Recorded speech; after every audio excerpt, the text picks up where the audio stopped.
मनुष्य का शरीर महत्वपूर्ण होता है, औदारिक शरीर होता है।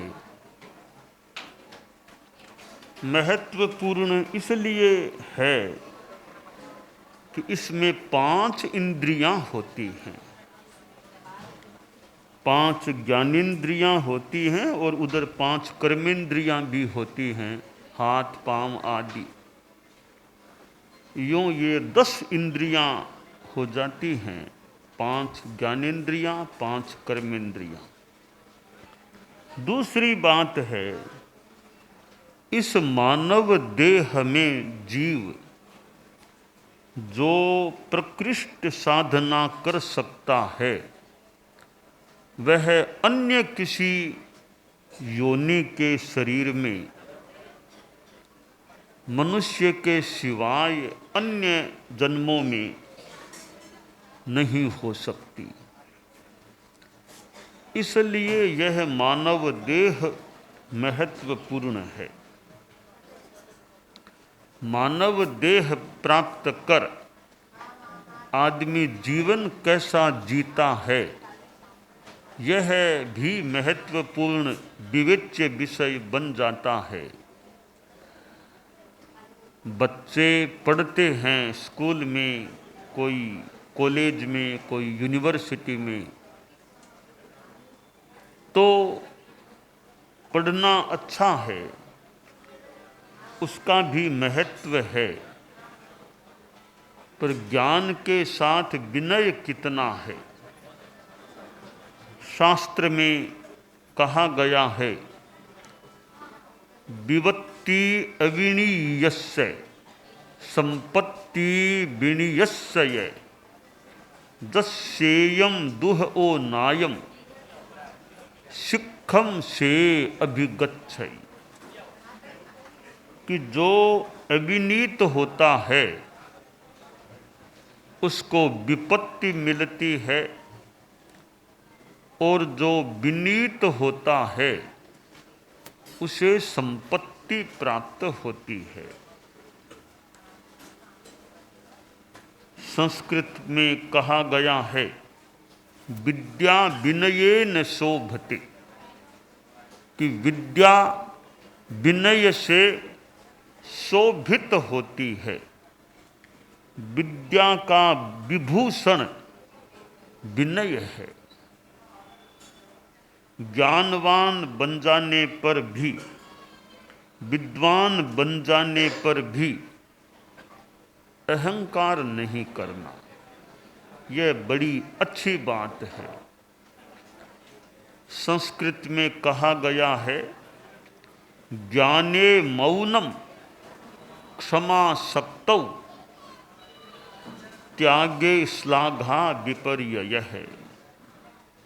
ज्ञान होने पर भी मौन रख लेना, यानी अपनी विद्वत्ता को प्रदर्शित करने का अवांछनीय प्रयास नहीं करना।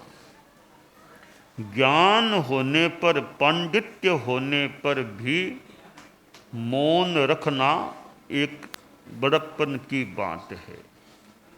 क्षमा शक्तौ, शक्तिशाली होने पर भी क्षमा रखना।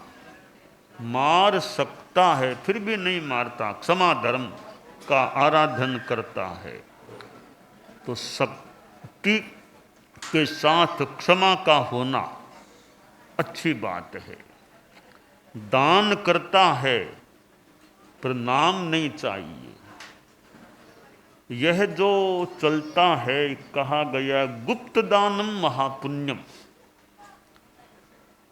दान के साथ नाम की भावना का वर्जन करना, यह नाम की भावना का वर्जन, यह धर्म की दृष्टि से अच्छी बात होती है। कि कोई नाम की आकांक्षा नहीं, दे दिया तो दे दिया, आपने दे दिया, नाम की कोई जरूरत नहीं। त्यागे श्लाघा विपर्ययः, दान में भी श्लाघा प्रशंसा की कोई आकांक्षा नहीं रखना। दान देने वाला भी गुप्त रूप में दे दिया, कोई घोषणा की जरूरत नहीं, कोई मुझे नाम की जरूरत नहीं। एक राजा था, तो राजा यह थोड़ा धर्म प्रेमी भी था। कभी भागवत सप्ताह कराना, कभी कुछ कराना, कभी साधु सन्यासियों को बुलाना, उनका प्रवचन कराना, ऐसे काम किया करता था। एक दिन राजा के मन में आया, एक बार भागवत सप्ताह, भागवत का कथा व्याख्यान कराऊं एक सप्ताह का। तो मंत्री से कहा, मन में विचार आया है, कई दिन हो गए भागवत नहीं सुनी है, हालांकि मुझे तो समझ कितना मिलेगा, फिर भी जनता को सुनने का मौका मिल सकेगा, तो कोई कथाकार कोई हो, सन्यासी हो तो संपर्क कर लो, अपने शासन की ओर से, राजकीय व्यवस्था की ओर से भागवत सप्ताह कराएं। तो मंत्री ने संपर्क किया, निवेदन किया कि महाराज हमारे संपर्क में ही एक पंडित जी हैं, कई बार वो आपके पास भी आया करते हैं। तो कौन से पंडित जी? कि महाराज आपको याद हो तो आप दिमाग पर जोर लगाइए, वो पंडित जी कई बार बोलते हैं गुप्त दानम महापुण्यम, गुप्त दानम महा। हाँ वो आया करते हैं पंडित जी, थोड़े प्रौढ़ आगोई पंडित जी हैं, वो कथाकार भी अच्छे हैं, भागवत के विद्वान भी हैं। तो मैं उनकी वो कथा का आयोजन करने का सोच रहा हूँ, तो देख लो जैसे तुम ठीक समझो, एक सप्ताह कराओ अपने। तो पंडित जी से बात की, दिनांकें फिक्स हो गई भी एक सप्ताह, इस दिनांक से इस दिनांक भागवत का। पंडित जी ने स्वीकार किया। तो पंडित जी बोले पहले एक बार मैं राजा से मिल लूं, उसके 2-4 दिन बाद मैं शुरू कर दूंगा। कहा अच्छी बात है, आइए आप। पंडित जी राजा के पास आए, उनका वो जमाया वाक्य था, गुप्तदानम महापुण्यम, गुप्तदानम महापुण्यम। तो राजा से मिला, वही वाक्य बोला, सुक्त गुप्तदानम महापुण्यम। राजा ने कहा ठीक है, हमारे यहाँ भागवत की बात है, तो आपको मंत्री जी ने कह दिया होगा कि मंत्री जी से बात हो गई है, मैं तैयार हूँ, अमुक दिनांक से अमुक दिनांक। ठीक, वो दिनांक आई, भागवत कथा शुरू हो गई। राजा भी कभी कभी टाइम मिलता, थोड़ी देर 10 मिनट 20 मिनट चला जाता, फिर वापस आ जाता। 7वां दिन आया, कथा का समापन होना था। तो मंत्री जी ने कहा आज तो आपको पधारना ही जरूरी है, कि आज समापन भी है, तो अंतिम दिन तो जरूर आपकी उपस्थिति अच्छी रहेगी। राजा ने कहा भी काम तो कई हैं, काम है थोड़ा, आप हम एडजस्टमेंट बिठाएंगे, भले 10 मिनट के लिए पधारो, थोड़ा जनता में भी अच्छा लगेगा और पंडित जी को भी संतोष भी। समापन समारोह में भी महाराज आ गए। ठीक है, राजा गया। तो मंत्री ने कहा महाराज आज वो उनको बख्शीश, वो 7 दिन की कथा के लिए उनको एक दान दक्षिणा भी देनी है, तो आपके हाथ से वो वहीं पर हम दिलवा देंगे। सारी व्यवस्था कर ली है, और जैसे पंडित जी कहते हैं ना, गुप्त दानम महापुण्यम, मैंने गुप्त दान की व्यवस्था सारी कर ली है। ठीक है, 7वें दिन वो 2 घंटा करीब तो कथा हुई, फिर 15-20 मिनट का समय वो समापन समारोह के रूप में था। तब राजा पहुंच गया, राजा की सन्निधि में वो समापन समारोह चला, और एकदम समाप्ति की बात आई। तब राजा ने वो कोला नाम का वो फल वो हाथ में लिया, लो पंडित जी महाराज, लो पंडित जी में, यूँ करके पंडित जी को दे दिया। पंडित जी ने ले तो लिया, पर मन में आया अरे क्या दिया, इतने 7 दिन तक कथा बांची, कोला फल दे दिया, क्या मुझे दिया, थोड़े मन में असंतुष्ट से थे। ठीक है, राजा के सामने बोलने का तो औचित्य नहीं, शिष्टता भी नहीं, हिम्मत भी नहीं। पंडित जी वो कोला लेकर गए, एक युवक और पंडित था, वो भी राजा के पास आया करता था। वो बोलता, फलति कपालो नो भूपाले, फलति कपालो न भूपाले। वो कहता, महाराज कड़वी बात है थोड़ी आपके सामने, पर कहता हूँ आदमी का भाग्य फल देता है, राजा कुछ नहीं कर सकता, खुद का भाग्य हो तो काम होता है। वो यूँ बोला करता था, उसका भी राजा सुन लेता। अब वो छोटा पंडित था, वो भी अपने बाजार में यो साग सब्जी के लिए जा रहा था। इधर ये पंडित जी भी वो सब्जी मंडी में से होकर गए कि जाता जाता घर के लिए थोड़ी साग सब्जी लेकर जाऊंगा। तो वो कुंजड़ी बाजार बोलते, हमारे कुंजड़ी बाजार उधर गया राजा। तो वो कई वृद्ध महिलाएं बैठी थी साग सब्जी बेचने वाली। तो एक बुढ़िया माँ जो परिचित थी पंडित जी की माँ लो सब्जी दो। कि पैसा पंडित जी? कि पैसा तो अब क्या, मैं ये कोला फल है ना ये दे दूं तुम? कहाँ, ये मुझे दे दो। कोला दे दिया, थोड़ी उसके बदले में वो भिंडी का साग तोरियों का साग ऐसा कुछ ले लिया और पंडित जी घर आ गए। इधर वो छोटे पंडित जी युवक वो भी कुंदड़ी बाजार में गए, उनको भी साग सब्जी खरीदनी थी। वो भी उसी मालन बुढ़िया माँ के पास गए कि बुढ़िया माँ लो साग सब्जी। तो बोलो क्या लोगे? क्या कोला? ये क्या कोला है ना, ले लो कोला बोले। थोड़ा सा पैसा उसको दिया और कोला उसने दे दिया। वो कोला लेकर के घर चले गए। अब वो घर जाकर उसको थोड़ा काटा तो अंदर तो सोने की मोहरें भरी पड़ी थी, सोने की मोहरें। अरे अद्भुत बात है, कुंदड़ी के पास गया, मालन के पास ये सोने की मोहरें निकली है। बहुत खुश हुआ कि आज इतना धन मुझे मिल गया। चोरी तो मैंने की नहीं, मैंने तो खरीदी की है, अपने आप मिल गया। चोरी तो की नहीं मैंने, पैसा दिया कोला लिया, बड़ा खुश हुआ। अब इधर यह तो खुश और पंडित जी थोड़े असंतुष्ट थे। कुछ देर के बाद वो छोटा पंडित भी कभी कभी जाया करता था राजा के पास। तो वो 3-4 बजे से गया, जाके बोला, फलति कपालो नो भूपाले, फलति कपालो न भूपाले। उससे पहले वो पंडित जी भी एक बार राजा से मिलने आ गए थे, थोड़ी देर पहले गए, प्रणाम किया। राजा ने कहा, पंडित जी उदास कैसे हो? आपने 1 सप्ताह बहुत अच्छा काम किया है, बढ़िया कथा बांची है, लोगों में अच्छी प्रभावना हुई है, तो आप उदास कैसे? कि महाराज उदास तो ठीक है, क्या बताऊं, आपकी कृपा चाहिए। और फिर भी पंडित जी क्या बात है?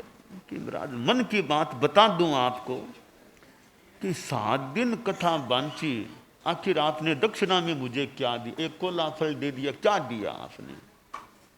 राजा थोड़ा गंभीर हुआ कि पंडित जी तो मैं, आप कहा करते हो ना गुप्त दानंग महापुण्यम, तो मैंने तो उसके अनुसार ही काम किया है। आपने वो कोला फल काटा कि नहीं?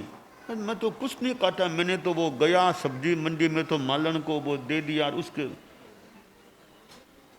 पंडित जी बहुत आपने गलत कर दिया, मालन को दे। तो मैंने क्या कोले में क्या मुझे करना, क्या दे दी। इतने में छोटे पंडित जी भी बहुत खुश थे। आते वो तो बोलते थे, फलति कपालो ने भूपाले। पंडित जी इतने खुश कैसे? महाराज मैंने कहा ना, राजा के देने से कुछ नहीं होता, खुद का भाग्य काम करता है। दोनों पंडित आपस में मिल गए थे, एक जगह आ गए थे। क्या हुआ कि महाराज क्या पता नहीं, मैं तो आज वो सब्जी मंडी गया और एक कोला फल वो मालन से लिया, काटा तो इतनी सोने की मोहरें निकल गई। तब राजा फिर चौंका, रे वो ही कोला ये कह रहे हैं मालन को दिया था। कि पंडित जी, ये पंडित जी कह रहे हैं ना, तो मैंने तो उस फल में सोने की मोहरें भरी थी आपके दक्षिणा के रूप में, आपने वो मालन को दे दिया और इसके हाथ आ गया, इसने खरीद लिया। तो युवक बोला, महाराज आपने भले दे दिया, इनका भाग्य नहीं था तो उपभोग में नहीं ले सके। मुझको आपने कुछ नहीं दिया, मेरा भाग्य था, अपने आप आपकी चीज मेरे पास आ गई। तो फलति कपालो न भूपाले, भाग्य फलता है राजा के देने से। राजा निमित्त भले बन जाए, खुद का भाग्य काम नहीं करता तो दूसरे कितना क्या कर सकेंगे। बात थी मूल इंद्रियों की कि हमारा भाग्य है, हम संयम रखते हैं, इंद्रियों का संयम है, मन का संयम है, 5 ज्ञानेंद्रियां, 5 कर्मेंद्रियां, इनका संयम रखें। संयम रखने वाले का भाग्य भी अच्छा निष्पन्न हो सकता है। हम कान है, आँख है, नाक है, जीवा है, त्वचा है, हाथ पांव आदि हैं, इनका संयम रखें। खाने में बहुत ज़्यादा आदमी खाता है, संयम नहीं रखता, वो भी खा लूँ, वो भी खा लूँ। अभी शरीर ठीक है, जीभ मांग रही है, पर शरीर को अपेक्षा है कि नहीं इतना खाने की, मिठाई भी खा ली, तलवा भी खा लिया, वो भी खा लिया। तो जीभ को अच्छा लगता है, थोड़ी देर का स्वाद आ गया, बाद में गड़बड़ होगी तब जीभ क्या काम आएगी। जीभ तो थोड़ी देर का स्वाद ले लिया, उसका परिणाम अब किसको भोगना पड़ेगा। तो इंद्रियों का हम संयम रखें तो आत्मा की दृष्टि से यह लाभदायी बात हो सकती है। तो यह धर्मशास्त्र की बात है कि इंद्रियों के जो विषय हैं वो पदार्थ अपने आप में न राग का भाव पैदा करते न द्वेष का भाव पैदा करते। उसमें जो आसक्त आदमी है या दुष्ट आदमी है वो राग और द्वेष के कारण कर्मों का बंध कर लेता है। तो यह इंद्रियों के संयम की बात, इधर विनीत है उसको संपत्ति मिलेगी, अविनीत को विपत्ति मिलती है। अब युवक पंडित को तो संपत्ति मिल गई, प्रौढ़ पंडित जी को संपत्ति आकर के भी मानो लौट गई, चली गई। लक्ष्मी आकर के भी मानो रुष्ट होकर के चली गई। छोटे पंडित के पास लक्ष्मी खुशी खुशी मानो खुशी के साथ आ गई। इसमें भाग्य भी एक तत्व काम करने वाला होता है। तो खैर भाग्य है वैसा है, हम पुरुषार्थ अच्छा करते रहें, जीवन में सत कार्य करते रहो, करते चलो। किसी का भला कल्याण भी कर दो तो कर दिया, उसको ज़्यादा गिनाओ मत कि मैंने किया। आपने किसी का कुछ कर दिया, अब बार बार बोलोगे मैंने तुम्हारा यह किया, कहना क्या, करके भूल जाओ, एक तरह से भूल जाओ कि किसी का उपकार कर दिया। तो गतम ने सोचा कृतम ने मन्ये, कर दिया उसको गिनाना नहीं कि मैंने किया, मैं कर दिया, खत्म बात, एक तरह से खत्म बात। तो किसी का उपकार करके उपकार करने वाले को गिनाना नहीं चाहिए। जिस पर उपकार करे वो भले कहे मेरा आपने यह किया, मेरे पर ही वो भले बोले। जिसने किया उसको नहीं बार बार बोलना चाहिए कि मैंने तुम्हारा यह किया, मैंने तुम्हारा यह कर दिया तो कर दिया। पिता बोलेगा बेटे से मैंने तेरा यह किया, मैंने तुमको पढ़ाया, आपका फर्ज था, कर दिया। अब बेटे को बार बार क्या कहना कि मैंने तेरा यह किया, मैंने तेरा यह किया। तो करके भूल जाओ, किसी का उपकार करके भूल जाओ, और हमारे पर उपकार करना प्रकृति याद रखेगी। हम भूल जाएंगे, प्रकृति याद रखेगी हमारे उपकार को, हमारा भला प्रकृति कर देगी या प्रकृति विलय कर देगी।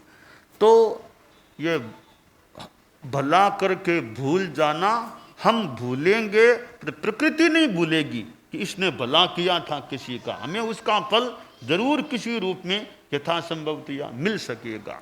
तो ये इंद्रियों का संयम है, अपनी साधना है, दूसरों के कल्याण का प्रयास है, वो काम हम करते रहें। और दूसरों का जितना हमारे द्वारा आध्यात्मिक उपकार हो सके वो भी हम करने का प्रयास करते रहें। तो ये इंद्रियों का संयम, विनीत होना, परोपकार आध्यात्मिक रूप में करना, दान में नाम की भावना को न रखना, और भाग्य फलता है, राजा नहीं फलता, मोटा मोटी रूप में कई बातें हैं, इन पर मनन किया जा सकता है और अध्यात्म की दिशा में आगे बढ़ने का प्रयास किया।